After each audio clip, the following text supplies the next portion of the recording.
Okay, so now we're going to discuss how to actually come up with the values of x when we have a sum of cubes or difference of cubes.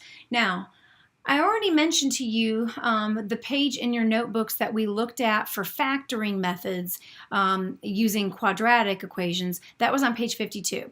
On page 53 in your notebooks is the page where we discussed 4 methods for solving equations. We learned to solve by factoring, which is easy if the polynomial factors. We learned a method called the square root method, which we're going to review here in a little bit. And then we talked about completing the square, which everyone hates. And then the last one is quadratic formula. Okay, and so those 4 methods you can review on page 53 in your notebooks, but I wanted to mention that to you because we're going to still use those methods to factor in this chapter, okay, or to solve in this chapter. So how do we solve equations by factoring? Okay, so let's fill in the notes and then we'll solve a sum of cubes problem and then a difference of cubes problems, okay? So first of all, just like we would if we were factoring a quadratic, after we have factored it, we're going to set each factor equal to 0 because we're trying to find what does 0 have to become in order to give us the solution. Okay, set each factor equal to 0. Okay, now sometimes that'll be easy, sometimes it won't. Sometimes we won't be able to come up with the rest of it. It might not be a particular equation that factors, or one of the factors we can do that with, but the other one we can't. And so we're not going to be able to necessarily use the solve by factoring every time, okay? So if that doesn't work, okay, then we're going to go to some other methods. We can use the quadratic formula for any expression that is not factorable. So it might just be easier on us if we just kind of did the quadratic formula anyway, okay? Then we don't have to check and spend the time checking all the factoring methods, okay? But it's possible that we could make it work. It just may be a little difficult, okay? Now, here's something very important for you to know, okay? Actually, we're going to have to use quadratic formula, and here's why. Because in almost all of the examples, when it does not factor and you have to use the quadratic formula, those answers are going to be complex roots or solutions every time. Okay?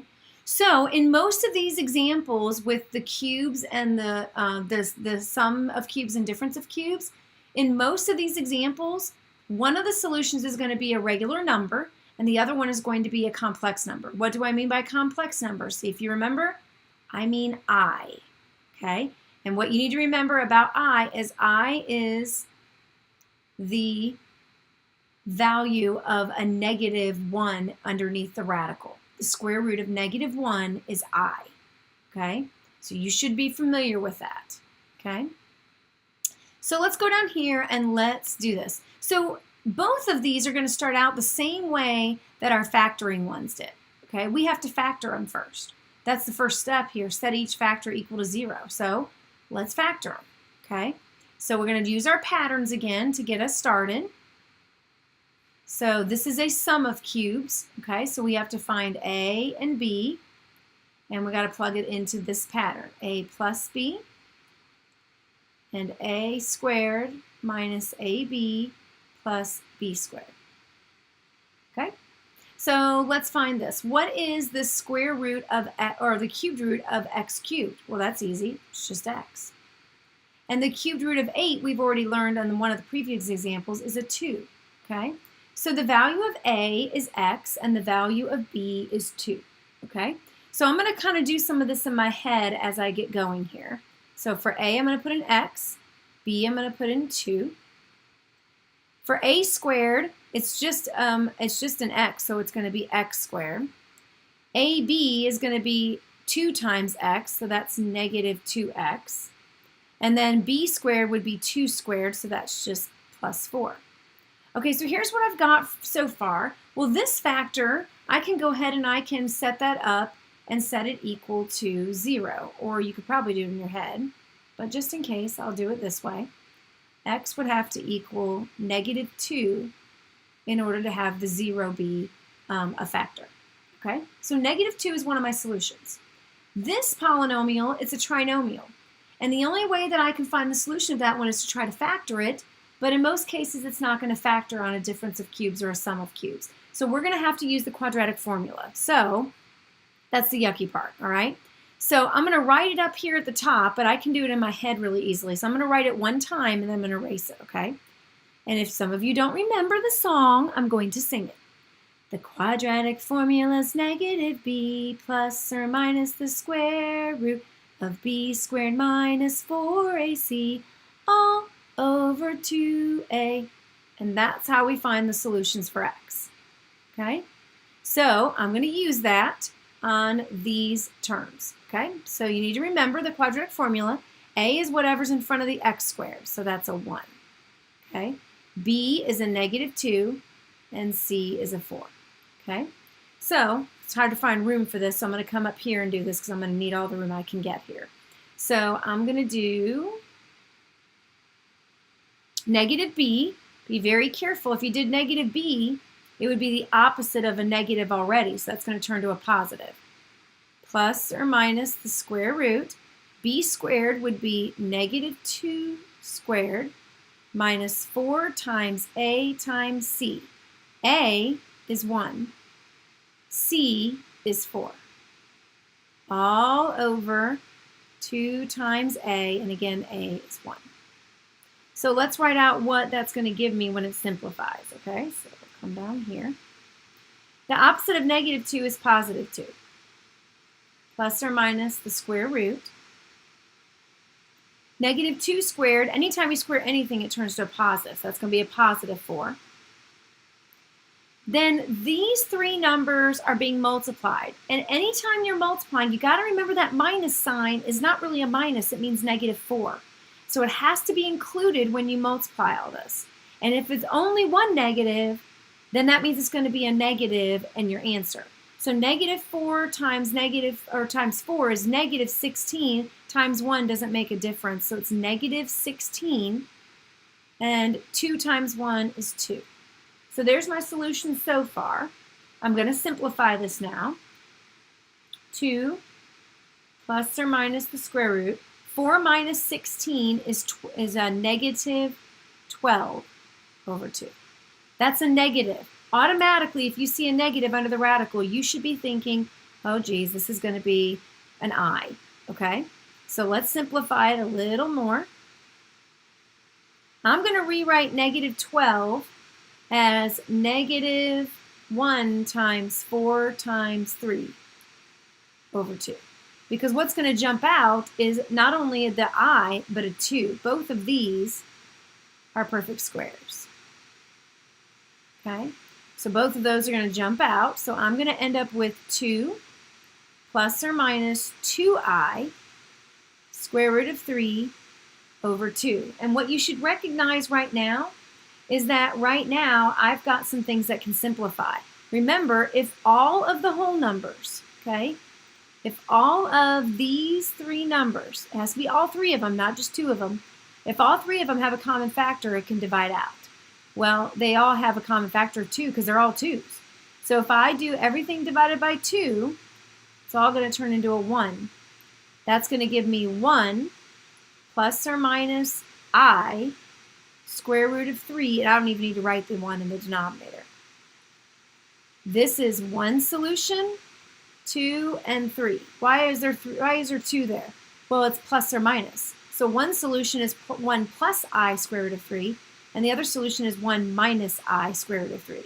So remember, I always told you at the beginning of this chapter that whatever the exponent is, that's how many possible solutions there are. And there are 3. One is a whole number, -2, and the other 2 are here. Okay, so let's do another example, but this time let's do it with a difference of 2 squares. So on the difference of 2 squares, I'm going to start it the same way I did this one. So I have to find out what A and B are. What was cubed to make 27x cubed? Well, you can use your calculator, but 27 is the cubic root, is the cube when you cube 9. I'm sorry, 3. 3 times 3 is 9. 9 times 3 is 27. So I cubed 3. And there's also an x. And then I used 1 again. The cubic root of 1 is 1. But the pattern's different. So you got to remember the pattern. The pattern is a minus b for the first one. And then everything else in the second one is positive. So again, I'm going to fill those in. So for A, I'm going to fill in 3x. For B, I'm going to fill in 1. Be careful on a squared. I'm going to do it in my head, but I'm going to square the 3 and the x. So that's going to give me 9x squared. And then a times b, 3x times 1 is just 3x. And then the plus 1. So I kind of did it in my head. I kind of wrote it out here, but down here to save room, I'm going to do it in my head. All right, so again, I'm setting this equal to 0. Oh, I forgot to write that over here. Because what am I doing? Well, I'm trying to find the zeros of the function. That's the only difference between factoring and solving. Factoring does not show an equal sign. Solving does. So they want you to give the values of x. So now I'm going to set this up, and this one I can find a solution for. That's a factor. That's going to give me 3x equals 1. Oops. Divide by 3. X equals 1/3. There's one solution. This one I'm going to have to use quadratic formula for. Okay? So, let me do that over here. Quadratic formula is negative b. Here's a, here's b, here's c. The good news is they're all positive. Okay? So I'm going to do negative b, which would be negative 3, plus or minus the square root.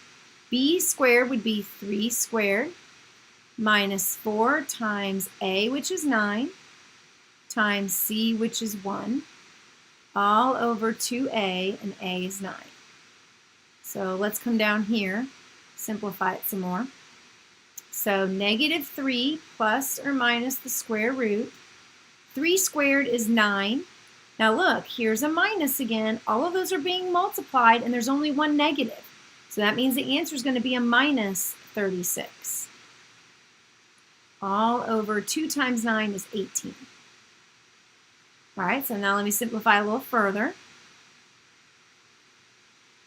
9 minus 36 is negative 27. You should probably remember and recognize that inside of 27 is a perfect square. That perfect square is 9. So I'm going to rewrite it this time like this. I'm going to write negative 1 times 9 times 3 over 18. And you should probably see that not only is the negative 1 going to jump out as I, but 9 is going to jump out as 3. So when I get to my final answer here, I'm going to end up jumping out 2 things on this one, not just 1. Okay, so I'm going to jump out the 9. The 9 jumps out as a 3, and I always put the 3 before the I. The negative 1 jumps out as an I. And I'm going to get this as my answer. But just like on the last problem, these whole numbers have a common factor. 3 can divide out of all of those. So if I do 3 divided by 3, negative 3 divided by 3, I'm going to get negative 1. If I do 3 divided by 3, I'm going to get 1.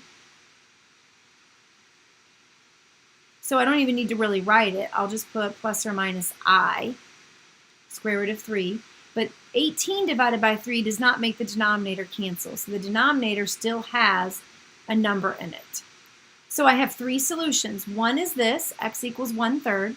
And the other 2 are right here, separated with the plus and minus sign.